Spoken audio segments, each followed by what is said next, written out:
In the early morning off the coast of Singapore, an outdated rusty bulk freighter welcomes on board a small group of individuals who will be relieving the current crew of duty.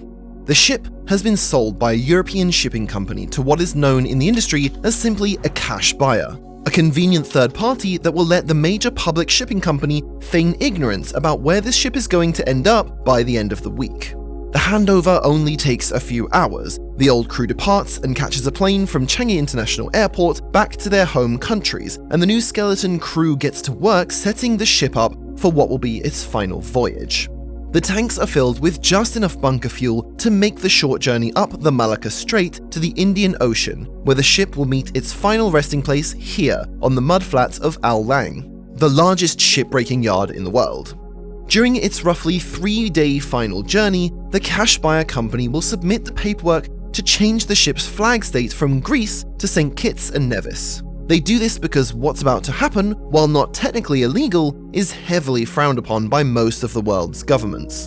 An investigation by Finance Uncovered showed how ships normally sail under a flag of convenience from countries that give them generous tax breaks and don't regulate staff pay as much as in the countries the shipping companies actually operate in. The Taiwanese shipping company Evergreen runs one of the largest merchant fleets in the world, including the Ever Given, the ship that did such a bad job of parking it wiped 1% off global GDP. Taiwan places heavy restrictions on how ships can be managed and how much their crew must be paid, so almost all the ships in the company's fleet are actually registered in Panama, a country that, within reason, simply doesn't care how its ships are run as long as the registration fees are paid. Just like companies pick a flag of convenience for the life of the ship, the scrappers also pick a flag of convenience for the death of the ship. Panama is, again, a popular choice, but the same investigation found that St. Kitts and Nevis, Liberia, and Comoros offer special packages to these companies and don't even require a shell company to be set up to register the ships as long as they're not on the books for more than a month, which they won't be. For these extremely poor countries, it's a race to the bottom for a few $1,000s in registration fees they can earn by looking the other way. By the time the paperwork is complete and the registration has been swapped, the ship has completed its short journey and it's now sitting just offshore of Alang. Multiple potential buyers will look over the ship until ultimately a price can be agreed upon by whichever scrapyard presents the best offer. The price varies depending on the type of ship, the current market value of steel, and the size of the ship itself. But a regular freighter like this one will probably fetch around $3 to $6 million US. Something like a cruise liner can fetch more because the extra value of the fittings and furnishings throughout the hull. No matter the ship, the negotiations will be fierce, because while the almost 15-kilometer beach of Al Lang looks like one unified chaotic mess, it's actually broken up into 183 separate lots divided by strictly enforced boundaries and run by dozens of individual scrapyards. Depending on their size, each lot can handle 1 to 4 ships at a time, so the owners of these yards have to be very careful with their deal-making, because once a ship is on their lot, they can't do any further business until it's completely stripped down to make room for the next one. The yards themselves are owned primarily by wealthy Indian families, most of whom try to obfuscate their direct involvement in the yards because of how dirty the business can be, both literally and metaphorically. Once a deal has been made with one of the yards, the skeleton crew wait until high tide to ram the ship up onto the shore. The flat, muddy sand of the beach makes it ideal to wedge even the largest and longest of ships in place. In fact, just a few hundred meters down the beach, in the lot owned by Priya Blue Industries, the Seawise Giant, the largest ship and largest moving man-made object in history, was scrapped back in 2009. Other structures like decommissioned oil rigs are also dragged ashore, although since they don't have an engine of their own, they need to be slowly dragged up the beach with huge cables and winches. By comparison, the ship that was picked up in Singapore is a relatively simple beaching.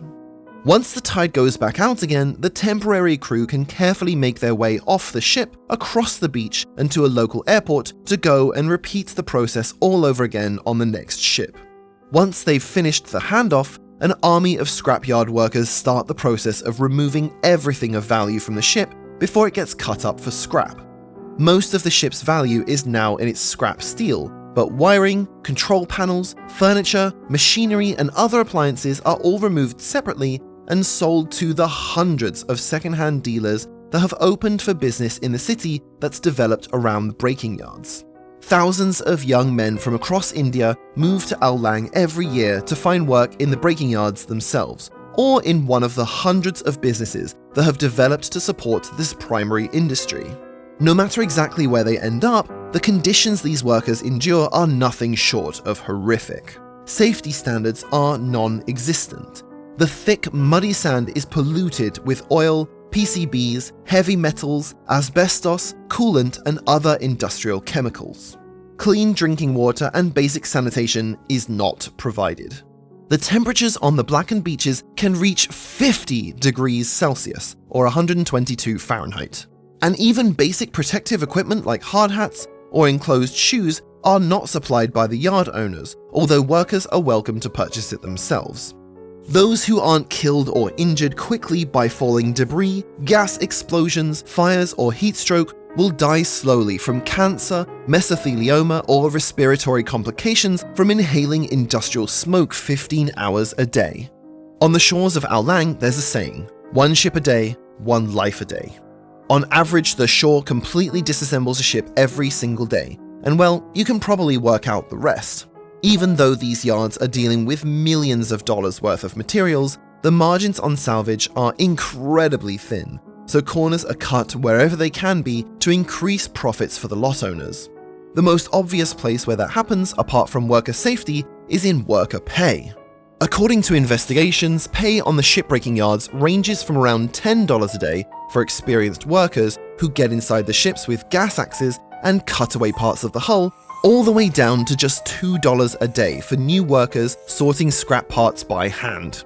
The work is completely informal, and while some workers may build a relationship with one particular scrapyard, if there are no ships, there's no work and no pay. Just as there's fierce competition between the scrapyards along the beach for ships to tear apart, there's equally fierce competition between workers for the opportunity to do the tearing. Although child labour is technically illegal in Al Lang and other competing yards like Chittagong in Bangladesh, it happens all the time. A 2019 report by a law professor at the University of Chittagong found out that 13% of the workers on these yards were under the age of 18.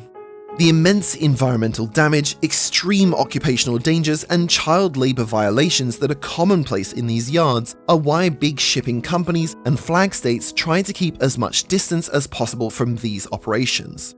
But the reason that there are always ships lined up along these shores is simple: it puts money into all the right places. Workers here make poverty wages, but it's still more than they can make back in their home villages. Most workers send what little money they make back home to their families to buy basic market essentials. $10 a day could be enough to buy a corrugated steel roof, hand tools, a cooking stove, and potentially even a mobile phone plan, all things that would radically improve living standards for a family living off the land in a rural community. The industry also employs far more people than just those working on the beach. The shores of Al Lang are split up between the breaking yards, but directly on the other side of the road from them are hundreds of businesses trading the salvaged items that are stripped from the ships.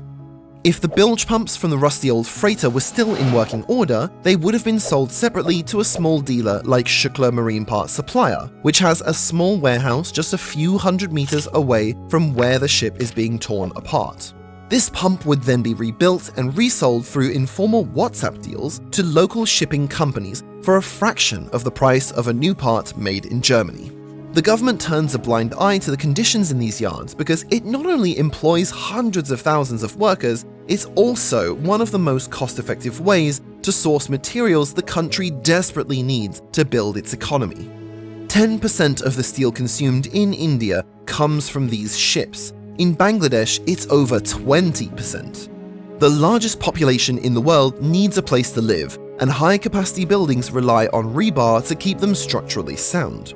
Finally, for the shipping companies, it's simply a matter of dollars and cents. 92% of the world's ships are scrapped in Asia, 30% on this very beach. There are alternative locations where ships can be recycled in an environmentally sound and safe manner. But in an industry as competitive as shipping, they're seen as a largely unnecessary luxury. The Aliaga shipbreaking yard in Turkey is also far from perfect, But a much greater use of modern machinery means its environmental, safety, and pay standards are much higher. The trouble with this is that all of this is an expense which cuts into the profits of shipping companies selling their boats for scrap. More money for workers and safety standards just simply means less money for bidding on ships. Companies selling their ships to the Turkish yard can expect to make less than half what they could selling it in Al Lang or any of the other competing yards in Asia. For large cruise line companies like Carnival, Royal Caribbean, and MSC, the choice is clear.